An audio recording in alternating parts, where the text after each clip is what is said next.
Bonjour, c'est Yann Bourrel, kiné-ostéopathe depuis plus de 20 ans. Aujourd'hui, nous allons parler du lumbago.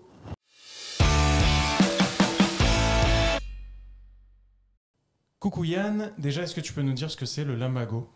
Alors le lumbago, c'est un mot un petit peu fourre-tout. On va parler de toutes les douleurs que l'on a au niveau du dos. Alors souvent, ça peut être sur cette partie-là ou sur le bas ou même parfois ça peut irradier un petit peu dans la jambe. Et du coup, comment ça se caractérise comme douleur? Alors, il y a plusieurs types de lombalgie, de lumbago, ça va dépendre de l'origine. Alors, si on a une douleur qui va être, par exemple, ici, en barre, sur le bas, ou un petit peu plus sur le côté, ici, on peut avoir un problème de souffrance discale. Même parfois, on peut avoir une protrusion discale ou une hernie discale. Et puis, si vraiment l'hernie discale, elle va embêter le nerf, on peut avoir une sciatique.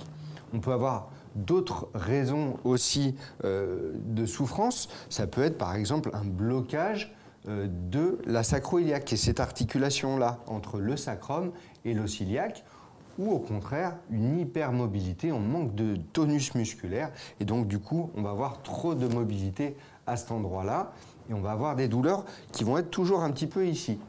D'autres choses, on peut avoir vraiment des blocages ostéo-articulaires ici au niveau de la charnière dorso-lombaire qui peuvent nous donner des douleurs hautes mais également des douleurs basses. Et puis on a aussi des blocages de hanches qui donnent par répercussion des douleurs de la même manière sur le bas. Donc plein de possibilités de types de lombalgie. On va avoir aussi des douleurs qui vont être parfois la nuit. Je vous conseille d'aller voir un médecin rapidement si elles sont nocturnes. Lorsque vous êtes allongé, si par contre c'est en bougeant que vous avez mal la nuit, ça va être plutôt un problème donc inflammatoire mais d'origine plutôt mécanique. Ça va être aussi des douleurs qui vont être parfois lorsqu'on est debout d'une manière prolongée ou au contraire assise d'une manière prolongée sur sa chaise. Donc voilà, plein d'origines de douleurs, mais là il va falloir aller consulter un professionnel de santé qui va vous aiguiller dans le diagnostic, vous soigner et après vous apprendre des exercices. Et tout de suite à la maison, qu'est-ce que je peux faire pour soulager la douleur? Alors tout de suite, lorsqu'on vient de se faire mal, on va avoir tendance à mettre plutôt du chaud, d'accord? On va essayer de ne pas trop bouger parce que ça fait vraiment très mal. Donc on va mettre du chaud pour relâcher les muscles. Si jamais vous avez quelqu'un dans votre entourage qui a une ceinture lombaire, vous pouvez la mettre également. Parce que dans les phases hyperalgiques, on a besoin d'un soutien et d'une phase d'arrêt total parce que des fois c'est trop douloureux. Même parfois, il faut appeler le médecin, SOS médecin. Dans les cas les plus dramatiques, il faut aller faire une injection intramusculaire pour relâcher les douleurs, soulager, relâcher les tensions musculaires. Ça, c'est très important. Donc, à votre niveau, à la maison, si vous venez de vous faire mal, commencez par mettre du chaud. Dans un premier temps, je répète, on coupe, on va diminuer le mouvement et après, on va le réintroduire. Et ça va être, du coup, les exercices vont être importants. Alors justement, quels sont ces exercices qu'on peut faire à la maison? Alors, au niveau des exercices, si on est en phase hyperalgique, eh bien à ce moment-là, il va falloir travailler sur la mobilité du bassin, la mobilité des lombaires, sur les étirements et sur le renforcement.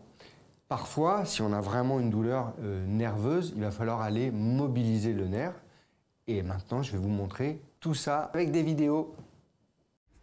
Premier exercice, en phase hyperalgique, vous allez positionner la main droite sous les lombaires et la main gauche sur votre ventre. Lorsque vous allez souffler, vous allez rentrer le ventre et vous allez lever la tête. Ça va vous permettre d'activer les muscles abdominaux, notamment le transverse, et de mobiliser un petit peu la colonne lombaire. Pensez bien à fléchir une jambe car cela va vous soulager. Deuxième exercice, on va faire des rotations au niveau lombaire, si c'est possible, si c'est pas trop douloureux. Et on va faire également un étirement des muscles fessiers. Il faut bien penser à le faire des deux côtés. Il y aura certainement un côté qui sera moins douloureux. Donc voilà, l'important c'est de commencer à bouger. Troisième exercice, vous roulez une serviette que vous allez positionner sur le côté au-dessus de la hanche et vous allez vous incliner. Et là, on va étirer le carré des lombes et mobiliser ainsi les articulations lombaires. On passe sur le ventre, on va travailler les extensions lombaires sur le concept Mackenzie. Donc soit la position du sphinx que vous tenez en position sur les coudes, ou sinon vous alternez le fait d'être sur le ventre et de passer sur les coudes, voire même vous passez sur les avant-bras. Il faut répéter ces extensions lombaires plusieurs fois. Généralement, on conseille une dizaine de fois toutes les heures. Et on souffle bien lors de l'extension et on pose tranquillement, on redescend. Autre étirement, on va faire la boule. Alors, même chose, parfois c'est très agréable de faire la boule, d'amener les genoux lors de l'expiration vers le sternum. Donc en soufflant, vous allez faire la boule et vous pouvez même peut-être faire des petites oscillations, ça va vous soulager. Autre exercice, étirement du pyramidal. Alors, il est peut-être parfois un peu compliqué à faire dans la phase hyperalgique, mais je vous le montre quand même. Voilà, regardez bien comment Pierre positionne ses mains et vous allez, dans ce cas, étirer le pyramidal droit. Voilà, tout en soufflant, vous allez posturer la hanche comme ceci. Si c'est possible, ça va vous donner un soulagement au niveau de la hanche. Et pensez bien, toujours pareil, de le faire des deux côtés. Parfois, c'est pas possible de le faire des deux côtés. Donc, n'ayez crainte, c'est le début. Si vous avez mal, pensez bien aussi à mettre un coussin au niveau de la tête pour être un petit peu plus à l'aise. On passe en position à quatre pattes et donc on va faire le chien et le chat. Mobilisation globale de la colonne lombaire et dorsale. Voilà, on active aussi les cervicales, donc on fait bien en soufflant, on monte, voilà, on creuse bien le dos dans les deux sens. Tant qu'on est dans cette position, on va également faire la prière et on va étirer toute la chaîne postérieure, voilà, au niveau lombaire. Si vous arrivez, vous posez vos fesses sur les talons. Pensez également, voilà, à bien aller lever les bras au maximum et on peut ajouter également les inclinaisons d'un côté et de l'autre, toujours pareil pour étirer le carré des lombes. Voilà. Prenez votre temps, soufflez bien et il faut le répéter plusieurs fois dans la journée. Dernier exercice, on va mobiliser le nerf, par exemple le nerf sciatique. Lorsque vous avez des douleurs, alors en extension, on va relever la pointe de pied vers vous. On va faire une flexion dorsale et vous pouvez également gérer, vous avez vu Pierre s'est redressé. Plus vous allez être droit et plus ça va tirer au niveau lombaire. Et une fois que la douleur est un petit peu moins forte, qu'est-ce qu'on peut faire ? Alors, une fois que la douleur est un petit peu passée, lorsque vous pouvez commencer à bouger, alors je vous conseille de bouger, évidemment. Alors, il va falloir aller marcher, toujours pareil, le chaud va faire du bien, et on va commencer à réintroduire les mouvements du bassin, les mouvements des articulations au niveau lombaire. Je vais vous montrer plein d'exercices pour la mobilité, mais également pour le renforcement musculaire et pour les étirements. Dans les cas les plus importants, si jamais vraiment on a une sciatique, on va aller mobiliser le nerf et ça va vous donner un grand soulagement. Je vous montre quelques exercices de mobilité qui vont vous soulager. Premier exercice de mobilisation de hanche, debout, vous tenez à un mur par exemple et vous faites rotation interne et rotation externe de hanche. Ensuite sur une marche, on relève le bassin, on va activer le carré des lombes. Troisième exercice, on va faire le 90-90, une hanche part en rotation interne et l'autre en rotation externe. Et on alterne, on prend son temps tranquillement et là, ça débloque bien les hanches. Pour mobiliser le nerf, on va faire comme dans la première phase hyperalgique, mais là, on va rajouter les mouvements de tête. Vous voyez, on va aller dans un premier temps avec le pied qui va dans le même sens que la tête, et puis après, le pied va en direction de la tête. Et ça, c'est un tout petit peu plus sollicitant au niveau de la mobilité du nerf. Maintenant, je vais vous montrer des exercices de renforcement qu'il va falloir faire, et également, le fait d'être plus solide va vous améliorer les douleurs. Premier exercice, gainage classique. Alors, on commence le premier niveau sur les genoux et sur les coudes. Voilà, pensez bien à souffler, à rentrer le ventre. On corse un petit peu l'exercice, on peut passer sur les pointes de pied. Et puis après, toujours pareil, si on monte de niveau, on passe sur les mains. On peut passer ensuite sur les coudes et sur les mains. Voilà, un petit peu plus dynamique. Et là, c'est un petit peu plus costaud pour le renforcement. Autre exercice, on va repasser à quatre pattes et on va faire le Superman. Voilà, pensez bien, à tu serres le poing, pousser très fort le talon vers l'arrière. Le talon et la main, vous voyez, il faut flexion bien dorsale. faire le poing et contracter tous les muscles à fond de ce que vous pouvez faire. Voilà, ça paraît simple, mais si vous mettez toute l'intensité doucement que vous pouvez faire dans ces mouvements, eh bien à ce moment-là, ça sera vraiment très profitable pour vous. Génial. Donc, vous tenez 8 à 10 secondes, mais par contre, il faut mettre tout ce que vous avez. Vous pouvez rajouter aussi des élastiques éventuellement ou des poids et ça va vous renforcer toutes les chaînes croisées. Très intéressant. Autre chose, gainage sur le côté. Même chose, très intéressant. Là, il faut bien serrer les fesses, rentrer le ventre, contracter très fort. Même chose, le bras doit pousser vers le genou. Et là, à ce moment-là, on est costaud. Là, si vous avez quelqu'un qui vous sollicite, c'est encore mieux. Vous mettez des petits coups un peu partout.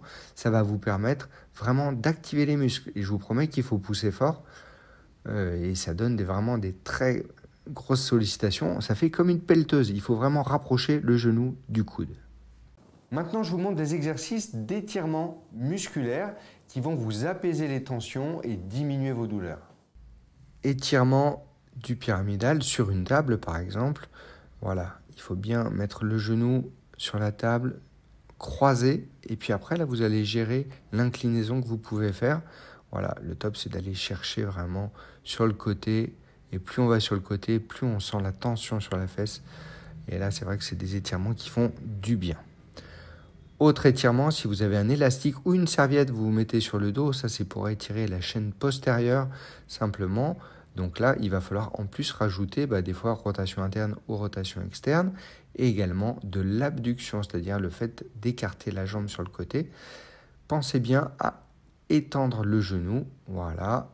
Et puis là, on va chercher évidemment la mobilité de la chaîne postérieure. On couple ça aux étirements du mollet que vous voyez là, sur un mur ou sur une marche.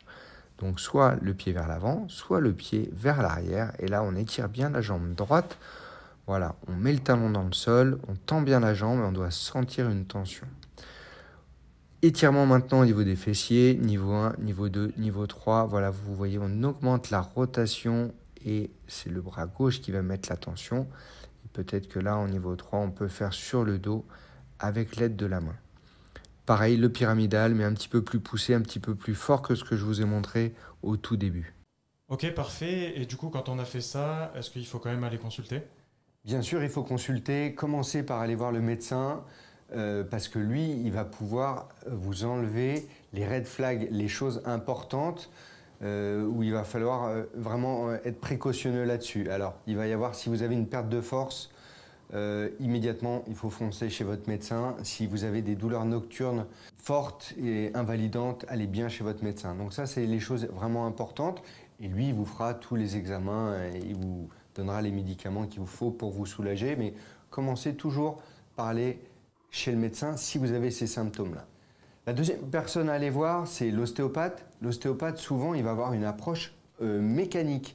Alors, mécanique, il va aller libérer toutes les structures ostéo-articulaires. Alors, très souvent, dans les lumbagos, on a des blocages de charnières, on a des blocages de sacro-iliaque, on a des blocages de lombaires, blocages de hanches.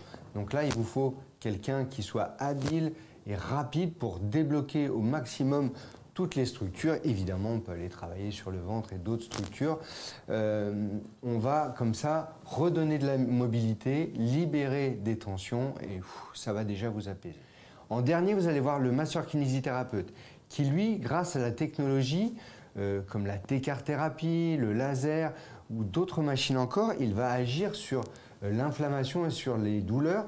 Il va aller relâcher les tensions musculaires et déjà, donc il va améliorer la symptomatologie. Donc on va diminuer la douleur dans un premier temps et puis il va vous redonner de la mobilité. Alors que ce soit avec des étirements et il va vous proposer des exercices, toute une séquence d'exercices pour vous redonner de la stabilité.